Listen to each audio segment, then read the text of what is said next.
नमस्कार साथियों, मेरा नाम है आर.के. सिंह। संस्कृति आईएएस के यूट्यूब चैनल पर एक बार फिर से आप सभी का स्वागत है।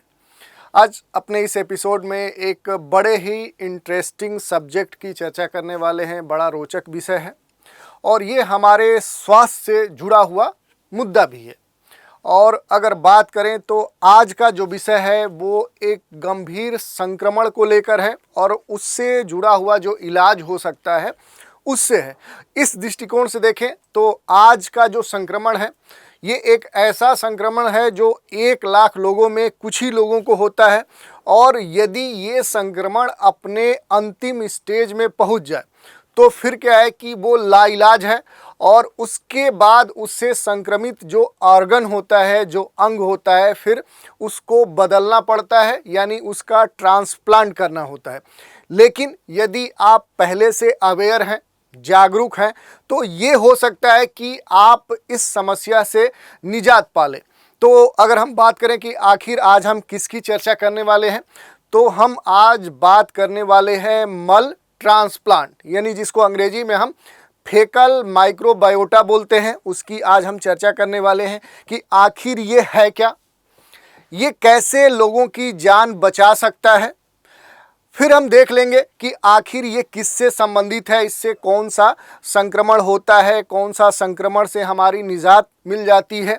और फिर हम बात करेंगे कि आखिर ये मामला क्या है, ये डिजीज़ क्या है और इससे जुड़े हुए जो भी महत्वपूर्ण तथ्य होंगे उन पर हम संक्षिप्त रूप से बात करेंगे।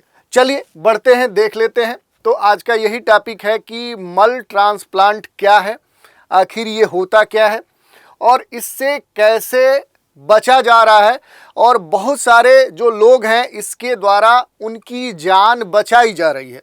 तो ये काफ़ी महत्वपूर्ण हो सकता है आपके लिए, आपके परिवार के लिए, आपके ज्ञान के लिए, आपके अवेयरनेस के लिए। तो इसकी हम चर्चा करेंगे एक केस स्टडी को आधार बनाकर। केस स्टडी क्या है उसको हम देखते हैं। तो एक व्यक्ति है जिनका नाम है रिकी। ये क्या है कि इसी प्रकार की एक बीमारी से जूझ रहे थे। अगर हम बात करें कि ये जो रिकी हैं इनको लगभग 42 वर्ष की अवस्था में एक बीमारी का पता चलता है। उस बीमारी का नाम है पीएससी। उस बीमारी का क्या नाम है? इस बीमारी का नाम है पीएससी। ये क्या है?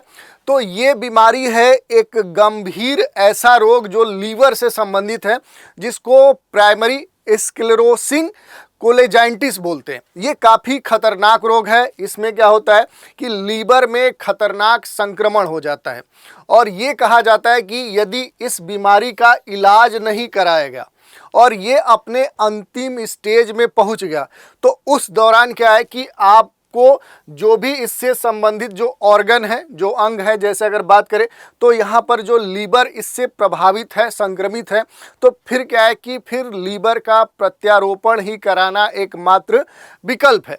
यही नहीं, ये बीमारी इतनी खतरनाक है कि ये भी कहा जाता है कि यदि ये आपको लग गई तो आपका जो जीवन काल है वो 17 से लगभग 20 वर्ष क्या हो जाता है, कम हो जाता है। और इसी संदर्भ में जब इनको इनकी बीमारी का पता चला तो ये क्या है कि ये हॉस्पिटल में गए और वहाँ पर इनका कह सकते हैं कि इलाज प्रारंभ हुआ और उसी दौरान ये हुआ कि ये एक खास प्रकार के प्राइमरी स्क्लेरोसिंग जो कोलेंजाइटिस है उससे ग्रसित है। फिर इनको ये कहा गया कि अब आपके सामने क्या विकल्प है कि आपको यदि अपना इलाज करवाना हो तो आपको मल ट्रांसप्लांट करवाना होगा, जो मल प्रत्यारोपण है वो करवाना होगा। और उसी को ध्यान में रखते हुए इनका क्लिनिकल ट्रायल हुआ बर्मिंघम जो विश्वविद्यालय है और फिर क्या है कि इनका कह सकते हैं कि मल ट्रांसप्लांट के द्वारा इनका जीवन जो है वो सुरक्षित किया गया। तो आज हम इसी के संदर्भ में चर्चा करेंगे कि आखिर जो मल ट्रांसप्लांट है, जो मल प्रत्यारोपण है, आखिर ये होता क्या है, क्यों किया जाता है। तो इसके बारे में अगर हम बात करें, पहली बात कि मल ट्रांसप्लांट या जिसको हम फेकल माइक्रोबायोटा बोलते हैं, एफएमटी बोलते हैं, इसको हम एफएमटी, ठीक है, जिसको हम फेकल माइक्रोबायोटा बोलते हैं। आखिर ये है क्या, पहले इसको हम डिफाइन करते हैं। अगर डिफिनीशन की बात करें कि जो मल प्रत्यारोपण है आखिर इसका मीनिंग क्या है, इसका अर्थ क्या है, इसका मीनिंग पहले हम समझने का प्रयास करते हैं। तो देखिए, चिकित्सकीय रूप से कोई भी संसाधित जो मल है या उसका जो नमूना है वो एक व्यक्ति से दूसरे व्यक्ति के आंत में स्थानांतरित करने की जो प्रक्रिया है वही क्या बोली जाती है, उसी को मल ट्रांसप्लांट या मल प्रत्यारोपण कहा जाता है। और सामान्य तौर पे अगर हम बात करें, जो डॉक्टर्स हैं, जो चिकित्सक हैं, वो बार बार होने वाले जो सी डिफ संक्रमण है उसके बारे में भी हम चर्चा करेंगे कि आखिर ये जो सी डिफ संक्रमण है ये है क्या। तो उसके लिए ही क्या है कि मल प्रत्यारोपण को कह सकते हैं कि क्योर के रूप में, निदान के रूप में सजेस्ट करते हैं, क्योंकि जो ये मल प्रत्यारोपण है ये कुछ खास स्थितियों में ही अलाउ किया जाता है। जो गाइडलाइंस जारी की गई है उसके अंतर्गत यह है कि कुछ निश्चित बीमारी, कुछ खास खतरनाक बीमारियों में ही मल प्रत्यारोपण किया जा सकता है। तो ये काफ़ी महत्वपूर्ण है। अब इसमें अगर हम बात करें कि जो मल प्रत्यारोपण है ये किस उद्देश्य से किया जाता है, तो पहले ही हमने बताया कि इसका इस्तेमाल विश्व के अधिकांश जो देश हैं वो क्लिनिकल ट्रायल के रूप में करते हैं। यदि किसी भी व्यक्ति के कह सकते हैं कि पेट से संबंधित, स्टमक से संबंधित यदि कोई डिजीज है, कोई बीमारी है, अगर उसके पेट से संबंधित कोई बीमारी है तो उसके निदान के लिए क्या है कि मल ट्रांसप्लांट को प्रीफर किया जाता है। अब देखिए, इसमें एक महत्वपूर्ण बात यह है कि आखिर जो मल ट्रांसप्लांट होता है इसकी प्रक्रिया क्या है, इसका प्रोसेस क्या है, ये भी आपको जानना होगा कि ये जो मल ट्रांसप्लांट की हम बात कर रहे हैं इसका प्रोसेस क्या है, प्रक्रिया क्या है, ये आपको जानना होगा। तो देखिए, इसमें क्या किया जाता है कि जो डोनर कह सकते हैं कि होता है, जो भी व्यक्ति होता है, जो डोनर होता है, जो देने वाला होता है, उसका क्या किया जाता है कि उसका जो हेल्दी स्वस्थ मल होता है उसका क्लिनिकल ट्रायल होता है। ठीक है, उसके द्वारा जो टूल लिया जाता है उसको कह सकते हैं हॉस्पिटल में, टेस्ट लैब में ले जाकर उसका क्लिनिकल ट्रायल किया जाता है कि वो हेल्दी है कि नहीं। और ट्रायल होने के बाद क्या किया जाता है कि उसके मल के नमूनों से कह सकते हैं कि जो आंत है उसके बैक्टीरिया को निकाल लिया जाता है। देखिए, अगर आप बात करेंगे तो यहाँ पर सैंपल लिया जाता है और फिर क्या किया जाता है कि इसका टेस्ट किया जाता है कि ये हेल्दी है कि नहीं, इसके अंतर्गत जो बैक्टीरिया हैं वो हेल्दी है कि नहीं।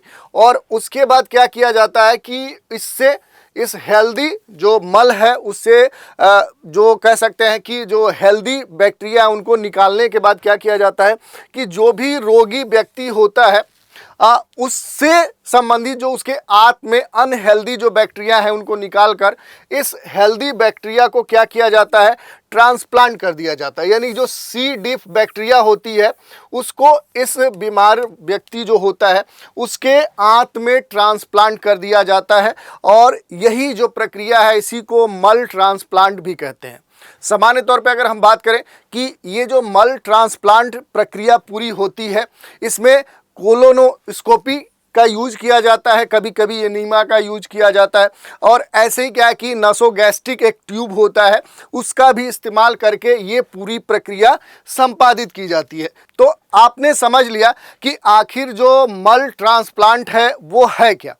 अब हम बात कर लेते हैं कि किस स्थिति के लिए सामान्य तौर पे औपचारिक रूप से इस मल ट्रांसप्लांट को प्रीफर किया जाता है। तो देखिए, पहले ही हमने बताया कि कुछ खास ऐसे दिशा निर्देश हैं कि कुछ विशेष स्थिति या किसी ऐसे खतरनाक बीमारी के संदर्भ में ही इस ट्रांसप्लांट को अलाउ किया गया है। जैसे अगर बात करें तो ब्रिटेन में केवल एक स्थिति है जिसके संदर्भ में ये कहा गया है कि अभी तक मल ट्रांसप्लांट किया जा सकता है, यानी फेकल जो माइक्रोबायोटा है, एफएमटी है, उसको सिर्फ एक कंडीशन में किया जा सकता है जब सी डिफ के गंभीर मामले देखने को मिले। यदि कोई व्यक्ति सी डिफ से संक्रमित है, ये कहने का मतलब क्या है कि जो उसका आंत है और आंत में जो हेल्दी बैक्टीरिया है, खास करके वहाँ पर आपको जो क्लोस्ट्रीडियम डिफिसाइल जो बैक्टीरिया होता है वो आंत में पाया जाता है और आंत में ये एक तरह से क्या होता है कि हेल्दी वर्क का काम करता है।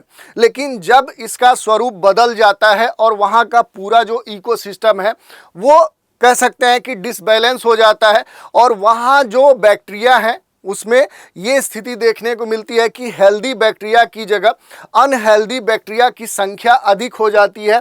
उस स्थिति में ये कहा जाता है कि अब यदि इस व्यक्ति के आंत में हेल्दी कह सकते हैं कि सी डिफ को अगर ट्रांसप्लांट किया जा रहा है तो ये स्थिति बदल सकती है।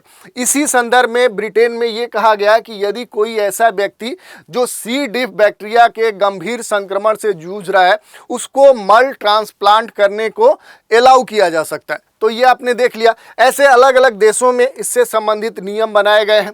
अब अगर हम बात करें कि जो क्लोस्ट्रीडियम जो डिफिसाइल बैक्टीरिया है आखिर ये क्या है, तो पहले हमने बताया कि ये एक बैक्टीरिया है, एक जीवाणु है, और उसमें भी क्या है कि आंत में सबसे लंबा जो हिस्सा है कोलन का, ठीक है, वहीं पर ये संक्रमण करता है, इन्फेक्शन फैलाता है। और इसके कारण होता क्या है कि आपको बार बार टॉयलेट फील होता है या टॉयलेट होता है, दस्त होता है। सी डिफिसाइल जो बैक्टीरिया है ये सामान्य तौर पे कैसे डिसबैलेंस होता है, या कहें कि ये जो बीमारी है, ये जो संक्रमण है सामान्य तौर पे कब होता है, तो इसका जो सबसे मूल कारण है वो ये है कि यदि कोई व्यक्ति लंबे समय तक एंटीबायोटिक अगर मेडिसिन ले रहा है तो वैसे व्यक्ति के लिए ऐसे संक्रमण का होना कह सकते हैं कि सामान्य बात है। यानी मूल कारण क्या है कि अगर कोई व्यक्ति अधिक एंटीबायोटिक दवाओं का उपयोग कर रहा है और लंबे समय से कर रहा है तो उसको कह सकते हैं कि इस प्रकार के संक्रमण से संक्रमित हो सकता है। और इसमें भी आप देख सकते हैं कि जो बुजुर्ग लोग होते हैं, ओल्ड एज वाले होते हैं, उनके सामने कई सारी समस्याएं होती हैं, खास करके हेल्थ से जुड़ी हुई। जैसे आजकल देखेंगे कि जो डायबिटीज़ है या फिर कहें बीपी है या हार्ट है, ऐसे बहुत सारी बीमारियां हैं जो एक एज के बाद सामान्य तौर पे उससे जो लोग हैं वो ग्रसित हैं। इसी के लिए वो कुछ खास एंटीबायोटिक या अन्य दवाओं का लंबे समय तक उपयोग करते हैं। और ख़ास करके जो बुजुर्ग लोग हैं उनके सामने ये समस्या देखने को मिलती है कि सामान्य तौर पे जो अस्पतालों से संबंधित जो उनको क्योर दिया जाता है, जो निदान के लिए कह सकते हैं कि उनको एक तरह से निर्देश दिया जाता है, उसमें ये कहा जाता है कि आपको ये दवा लंबे समय तक खानी पड़ेगी। और ऐसे जो व्यक्ति होते हैं इन दवाओं का लंबे समय तक उपयोग करते हैं, इसमें एंटीबायोटिक दवाएं सामान्य तौर पे शामिल होती हैं। तो इस प्रकार के जो बुजुर्ग लोग होते हैं उनके सामने इस प्रकार के संक्रमण होने की संभावना सबसे अधिक है। या ये कहें कि यदि कोई व्यक्ति लंबे समय से हॉस्पिटल में एडमिट है और उसकी दवा चल रही है तो उसके भी इस प्रकार के इन्फेक्शन होने की संभावना प्रबल हो जाती है। यही नहीं, अगर हम बात करें कि इसमें ये जो बीमारी है सामान्य तौर पे अगर हम बोले कि जो सी डिफिसाइल जो सी डिफ है, इससे संबंधित जो संक्रमण है, अगर इसकी हम बात करें कि इसके लक्षण क्या है, कि अगर आप ऐसे संक्रमित हैं तो कौन से लक्षण आप में परिलक्षित होंगे, तो जो सबसे पहला है वो है कि यदि आप इस तरह का कोई लंबे समय से एंटीबायोटिक दवाओं का उपयोग कर रहे हैं तो हो सकता है कि उसके 5 से 10 दिन के भीतर इसके लक्षण आप में दिखने लगे, आपके ऊपर परिलक्षित होने लगे। या ये भी हो सकता है कि लक्षण पहले दिन से ही परिलक्षित होने लगे, जिस दिन से आप एंटीबायोटिक दवाओं को लेना शुरू करें और तुरंत क्या हो कि उसके दुष्परिणाम आपके ऊपर देखने को मिलने। या ये भी होता है कि सामान्य तौर पे कई सारे ऐसी स्थिति देखने को मिली है कि 3 महीने के बाद इसके लक्षण देखने को मिलते हैं। तो ये कुछ खास बातें। इसके अलावा अगर हम बात करें तो इसमें क्या है कि जो संक्रमण होता है वो मध्यम होता है। 1 दिन से अधिक समय तक क्या है कि दिन में कह सकते हैं कि 2 बार 3 बार या इससे अधिक बार आपको पानी जैसा टॉयलेट होगा, आपके पेट में ऐंठन होगी और पेट से संबंधित कुछ समस्याएं आपको देखने को मिलेंगी। तो ये जो बैक्टीरिया है इससे संबंधित इस प्रकार के संक्रमण हो सकते हैं। यही नहीं, पहले हमने बताया कि ये एक हानिकारक बैक्टीरिया है और इस जीवाणु को पहले अलग अलग नामों से भी जाना जाता था। जैसे अगर बात करें तो इसको पहले क्लॉस्ट्रीडियम बोला जाता था, फिर बाद में इसको अलग अलग नाम से जाना जाता है। तो ये आपके लिए महत्वपूर्ण है। यही नहीं, यदि हम बात करें कि जब मल ट्रांसप्लांट होता है उस दौरान अगर हम किसी भी हॉस्पिटल की माने, जो ब्रिटेन के आंकड़े आए हैं उसके अनुसार जो 50 मिलीलीटर जो एफएमटी है, जो सैंपल है, जो कि क्या है कि एक हेल्दी मल से उससे निकाला गया जो बैक्टीरिया है, जो हेल्दी बैक्टीरिया है, अगर उसकी कीमत की बात करें तो इस प्रकार के सैंपल की जो लागत आती है वो $1,684 आती है। यानी आप देख सकते हैं कि ये लगभग क्या है कि 1 लाख से भी ऊपर है। यानी आप देखिए कि कितना महंगा ये इलाज है, लेकिन क्या है कि ये कारगर है, ये आपका जीवन बचा सकता है। यही नहीं, इसमें ये भी कहा गया है कि कुछ रोगियों को एफएमटी को केवल एक बार ही देने की आवश्यकता पड़ती है। इस प्रकार के खास दिशा निर्देश हैं। लेकिन कुछ स्थिति ऐसी आती है कि कुछ ऐसे पेशेंट होते हैं जिनको मल प्रत्यारोपण 1 से अधिक बार करवाना पड़ता है। यही नहीं, इसमें यह भी कहा जाता है कि कुछ अस्पताल मानव मल में पाए जाने वाले जो स्वस्थ बैक्टीरिया हैं उनसे बने हुए जो कैप्सूल होते हैं इनके उपयोग को भी प्राथमिकता देते हैं, और वो इस प्रकार से क्या है कि इस प्रकार के संक्रमण को कम करने के लिए सलाह देते हैं। तो ये आपने समझ लिया। अब इसमें हम बात कर लें कि जब से कोई डॉक्टर है या जिसके पास हम जाते हैं इलाज के लिए, तो कब इसकी आवश्यकता होती, यानी हम बात करें कि डॉक्टर से दिखाने के लिए, या कहें कि कब हम डॉक्टर को दिखाएं या इस प्रकार के संक्रमण की जब शंका हो। तो देखिए, सामान्य तौर पे अगर हम बात करें कि इसकी जो संभावना है उनको सबसे अधिक है जो एंटीबायोटिक दवाओं का उपयोग करते हैं।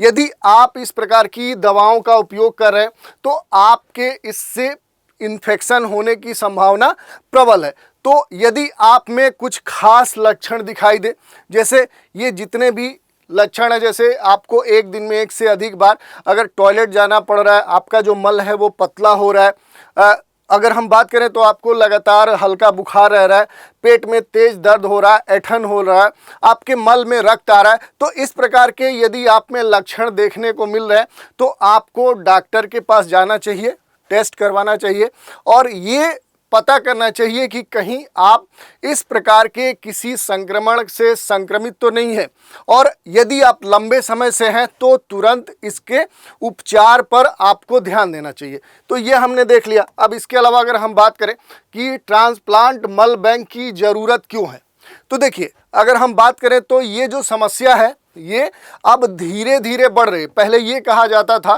कि 1 लाख लोगों में 6 से 7 लोगों को इस प्रकार की बीमारी होने की संभावना रहती थी, लेकिन अब क्या है कि दुनिया के अन्य देशों की तरह क्या है कि भारत में भी इसके मामले तेजी से बढ़ रहे हैं। और इसमें भी अगर बात करें तो डोनर्स जो होता है उसके लिए क्या है कि एक कड़ी प्रक्रिया अपनाई जाती है, उसके कह सकते हैं कि मल के जांच के लिए, जिसमें ये कहा जाता है कि उसका पूरा जो कह सकते हैं कि चिकित्सकीय जो हिस्ट्री है वो देखी जाती है, उसका जीवन शैली क्या है उसका मूल्यांकन किया जाता है, और इसके अलावा उसके रक्त और मल में जो विभिन्न रोगाणु हैं उनकी जांच की जाती है। उसके बाद उसमें से जो हेल्दी बैक्टीरिया है, जो सैंपल हेल्दी पाए जाते हैं, उनसे हेल्दी बैक्टीरिया को निकाला जाता है। ये प्रक्रिया काफ़ी टफ है, और कह सकते हैं चिकित्सकीय दृष्टिकोण से क्या है कि ये काफ़ी कठिन है और हर जगह अवेलेबल नहीं है। इसी कारण से क्या है कि बहुत सारे ऐसे देश हैं जहां पर इस प्रकार की प्रक्रिया के लिए उचित लैब उपलब्ध नहीं है, और इस कारण से वहां पर इसका इलाज संभव भी नहीं हो पाता है। तो ये इस कारण से क्या है कि अगर किसी भी स्थान पे इस प्रकार का लैब उपलब्ध है तभी वहां पर इलाज किया जा सकता है। अब देखिए, इसमें सबसे महत्वपूर्ण बात यह है कि इसके लिए गाइडलाइंस क्या जारी की गई है। पहले ही हमने बताया कि इसके लिए ये कहा गया है स्पष्ट तौर पे कि कुछ खास बीमारियों में ही इसका उपयोग किया जा सकता है। कोई अगर गंभीर कह सकते हैं सी डिफ जो बैक्टीरिया से संबंधित संक्रमण है तभी इसका उपयोग किया जा सकता है। और यही नहीं, इसमें अगर हम बात करें तो यूरोप और जो एशिया के बहुत सारे देश हैं वहाँ पर इससे संबंधित कई सारे गाइडलाइंस जारी किए गए हैं। लेकिन आज भी अगर हम बात करें भारत की, तो भारत में इससे संबंधित कुछ खास ठोस कदम उठाए नहीं गए हैं। ये अलग बात है कि इससे जुड़ी हुई कई सारी प्रक्रियाएं रिसर्च लेवल पे चल रही हैं, लेकिन इस प्रकार के किसी भी संक्रमण के लिए जो इलाज है वो सामान्य स्तर पे उपलब्ध नहीं है, या कह सकते हैं कि आम लोगों के लिए कह सकते हैं कि सस्ते दरों पे उपलब्ध नहीं है। तो इसको ध्यान में रखते हुए भारत सरकार या जो भी यहाँ अपने देश में चिकित्सा से संबंधित जो प्रमुख संगठन है उनको इस पर ध्यान देना चाहिए, और इससे संबंधित जो जांच प्रक्रिया है उसको सामान्य स्तर पे, आम लोगों के स्तर पे उपलब्ध कराना चाहिए। तो ये काफ़ी महत्वपूर्ण है। इसके अलावा अगर हम बात करें तो जो ये मल ट्रांसप्लांट है ये किन बीमारियों का समाधान हो सकता है। तो सबसे पहले तो हमने बताया कि जो सी डिफिसाइल संक्रमण है उसमें ये सबसे कारगर है, क्योंकि इसमें अगर आपने ध्यान नहीं दिया और इसके अलावा कोई अन्य निदान या उपचार आप उपयोग किए तो धीरे धीरे क्या है कि अगर उसके अंतिम स्तर या स्टेज में आप पहुंच जाते हैं तो फिर क्या है कि आपके सामने एक ही समस्या आती है कि आपको अपना आर्गन ट्रांसप्लांट करवाना पड़ सकता है और ये काफ़ी महंगा और ख़तरनाक भी हो सकता है। तो इसके संदर्भ में क्या है कि जो मल ट्रांसप्लांट होता है, जो फेकल माइक्रोबायोटा होता है, एफएमटी होता है, वो सबसे कारगर तकनीक होता है। लेकिन इसके अलावा लगातार रिसर्च चल रहे हैं कि और कौन सी समस्याएं हैं जिनका समाधान इस फेकल माइक्रोबायोटा या जो मल प्रत्यारोपण है इसके द्वारा किया जा सकता है। तो देखिए, स्वास्थ्य सेवा जो प्रदाता कई सारे ऐसी स्थितियों पर विचार कर रहे हैं और लगातार रिसर्च कर रहे हैं और उनका ये कहना है कि शोध से ये पता चल रहा है कि कई सारी ऐसी बीमारियां हैं जिनका निदान इस मल प्रत्यारोपण के द्वारा किया जा सकता है। जैसे बताए गए हैं कि जो चिड़चिड़ापन है या कह सकते हैं कि आंत्र जो सिंड्रोम है उसका जो समाधान है वो इसके द्वारा किया जा सकता है। जो मोटापा है, यकृत रोग है, मधुमेह है, खाद्य जो प्रत्युजरता कही जाती है वो है, या फिर इसके अलावा जो ऑटिज्म स्पेक्ट्रम जो विकार देखने को मिलता है, चिंता लोगों की होती है, या फिर अवसाद होता है, और ऐसे बहुत सारी बीमारियां हैं जिनमें क्या है कि जो मल प्रत्यारोपण है ये कारगर विकल्प हो सकता है। ये अलग बात है कि इस पर अभी भी शोध चल रहा है और इस पर आने वाले समय में बहुत सारे रिजल्ट हमें देखने को मिल सकते हैं। तो इस तरह से हमने डिस्कस कर लिया कि आखिर जो मल प्रत्यारोपण है, जो फेकल माइक्रोबायोटा है, वो है क्या और ये प्रक्रिया कैसे अपनाई जाती है, किस प्रकार से ये लोगों की जान बचा रही है। यही नहीं, आने वाले समय में ये भी हो सकता है कि इसका जो उपयोग है वो कई सारी बीमारियों के इलाज में भी किया जा सके। तो ये सारे बिंदु थे जिनकी हमने चर्चा कर ली। तो आज के इस एपिसोड में इतना ही। नए एपिसोड में एक नए विषय के साथ फिर मिलेंगे। तो आज आप हमारे साथ बने रहें, इसके लिए धन्यवाद।